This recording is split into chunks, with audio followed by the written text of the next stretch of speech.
இயக்குனரும் நடிகை நயன்தாராவின் கணவருமான விக்னேஷ் சிவன் புதுச்சேரி அரசு சொத்து ஒன்றை விலைக்கு கேட்டதாக ஒரு சர்ச்சை எழுந்துள்ள நிலையில் இயக்குனர் விக்னேஷ் சிவன் இதுகுறித்து விளக்கம் அளித்துள்ளார்.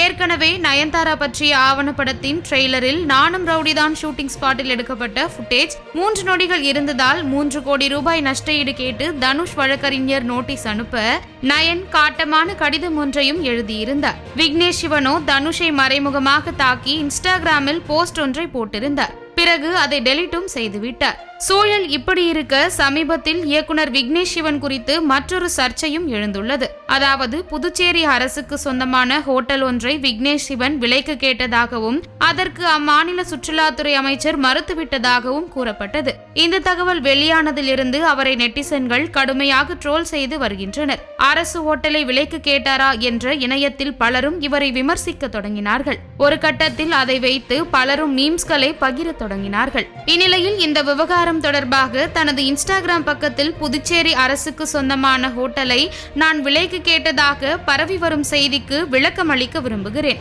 எனது LIK படத்திற்காக புதுச்சேரி விமான நிலையத்தை பார்க்கவும் அங்கு ஷூட்டிங் நடத்த அனுமதி கேட்கவும் தான் சென்றேன். அப்போது மரியாதை நிமித்தமாக புதுச்சேரி முதலமைச்சரையும் சுற்றுலாத்துறை அமைச்சரையும் பார்ப்பதற்காக சென்றேன். அந்த சமயத்தில் என்னுடன் வந்த மேனேஜர் உணவகத்தை விலைக்கு வாங்குவது குறித்து அமைச்சரிடம் பேசினார். அதை என்னுடன் இணைத்து விட்டார்கள். இது தொடர்பாக வெளியான மீம்ஸ்கள் அனைத்தும் நன்றாகவும் வேடிக்கையாகவும் இருந்தன.